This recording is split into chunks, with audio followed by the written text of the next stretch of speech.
Hi everybody, and welcome back to video number 3 of my Principal Practicum series, where today we are going to be looking at, can I get a drum roll please?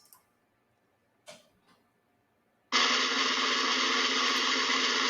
are going to be looking at sounds and music. So my friends, what we're going to be doing today is we're going to be looking at 2 different versions of how to put sound effects inside of your classroom to, again, make everything a little bit more engaging from your students. Sounds good, right? Alrighty, enough with this nonsense. Thank you. Okay, so let's talk about sounds. First of all, what you're going to want to do for sounds, we need to have some scenes set up, and there are 2 ways that we can run sounds on here.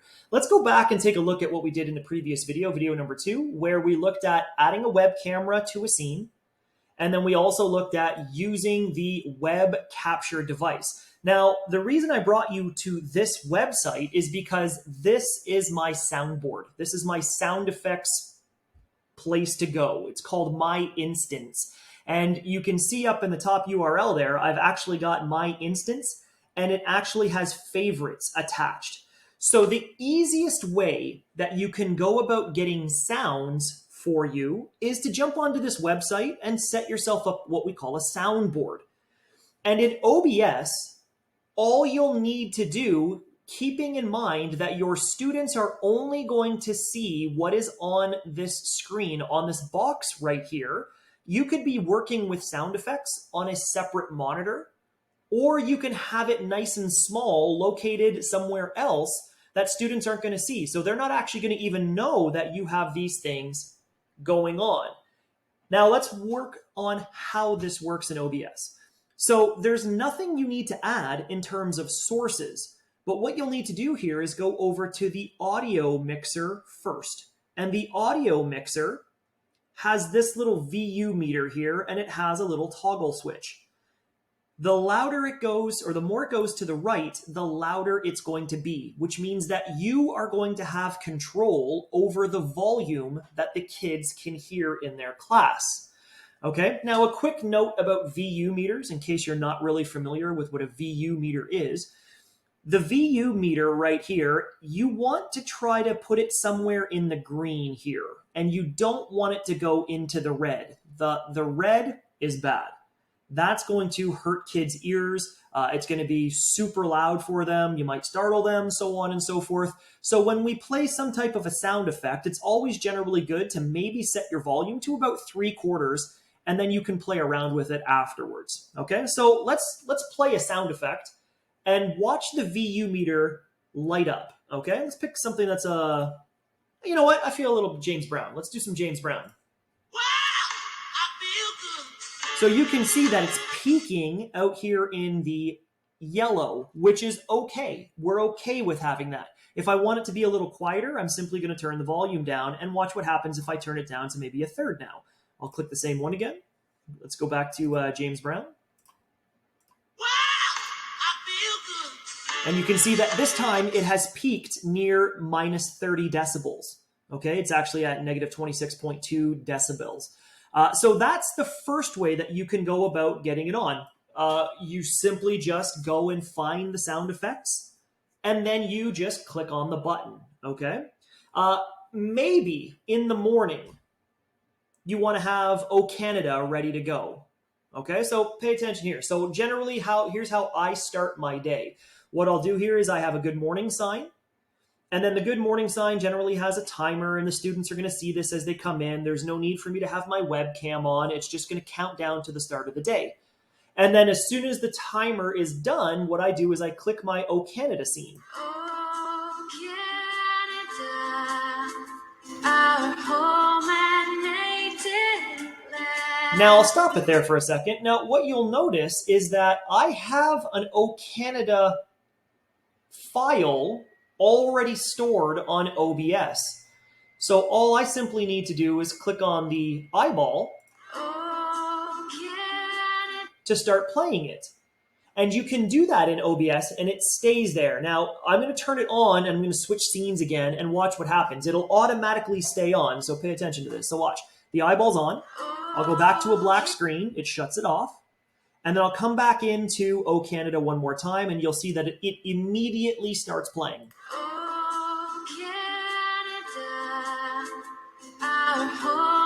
What I like about this is that it will automatically start playing, which makes your transition so much more smooth and so much more fluid.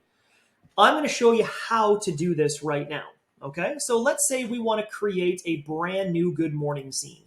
So I'm going to call this Good Morning 2. One of the things that you'll need to remember is that you can't have a scene titled the same thing. So I can't name this Good Morning because I already have a Good Morning. So let's do Good Morning. Under Sources, I'm going to go now to Media Source. Media Source is going to be what I want to put in. So let's call this, let's just call it Opening Music. Opening Music.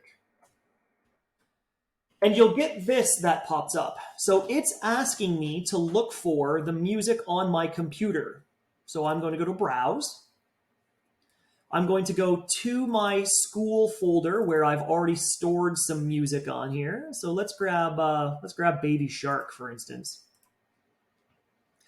Once it's there, one thing you need to know, you can't move the file on your computer.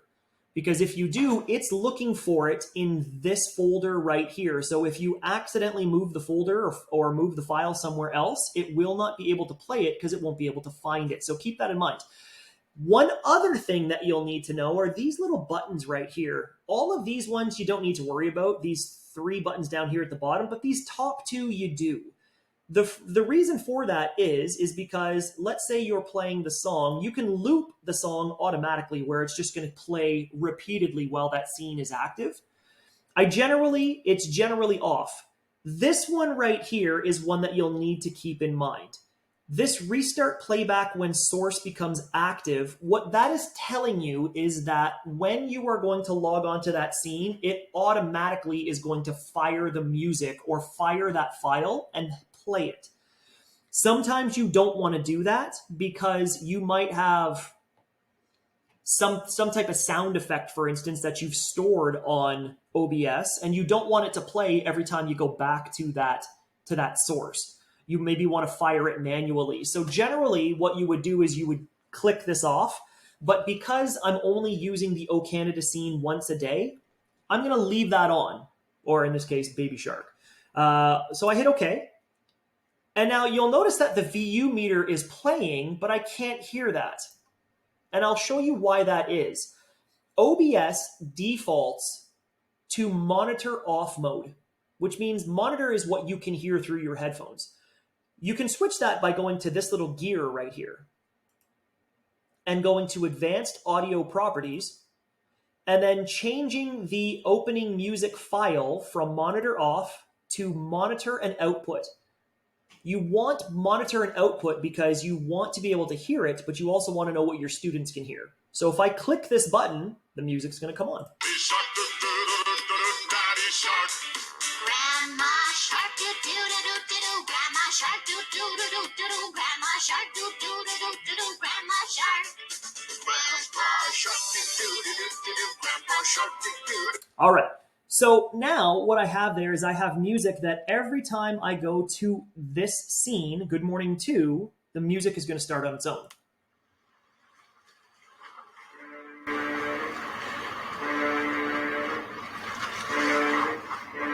All right, now just for the record, let me turn this down for a second. You'll notice here that I have some controls right here. Maybe I don't want to hear the whole thing. I can stop it. So for the sake of everyone's sanity, I'm going to stop it. So this is what adding music looks like. Okay, now that's one way that you can do it. The other way that you can do it is by going to the web. So maybe what I want to do is I want to play some classical music in the morning. I don't have to do anything to the sources. I just simply need to, and I'm going to do this behind the scenes so you can't even see it. I'm going to open up YouTube, and I'm just going to play some music from behind, and then turn the desktop audio back up. Two ways that you can do it in the morning. Just make sure that whichever one you're doing, you're not overplaying the same music, because that could happen if you have this automatically starting. Multiple sound effects going at one time. You'll see in just 1 second.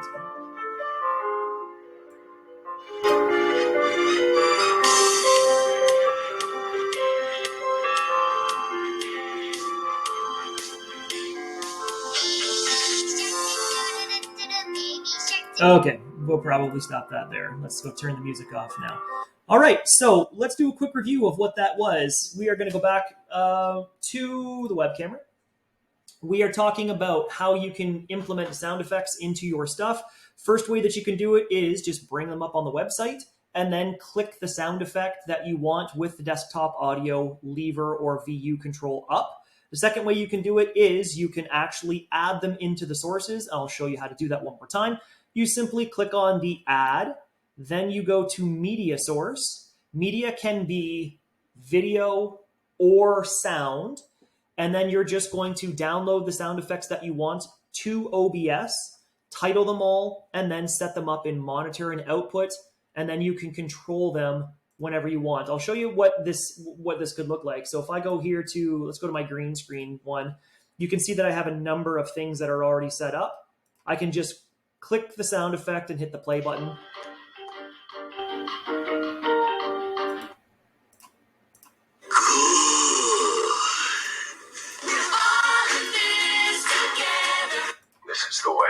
And those sound effects are already there. I think you guys get the idea. All right, so this is video number 3. Video number 3 was all about sound and trying to engage your students using OBS. Once again, let's get the web camera back up here. We can turn this off. If you have any questions, the email is right there. You can email me, brandon.vadovic@sccsdsb.net. Maybe you have some ideas that you want to throw at me. Maybe you want to know if something is available or if you can do something. My goal is to help walk you through this to make your classroom as engaging as possible. And with that, we'll catch you in video number 4. Thanks again for watching. See you again.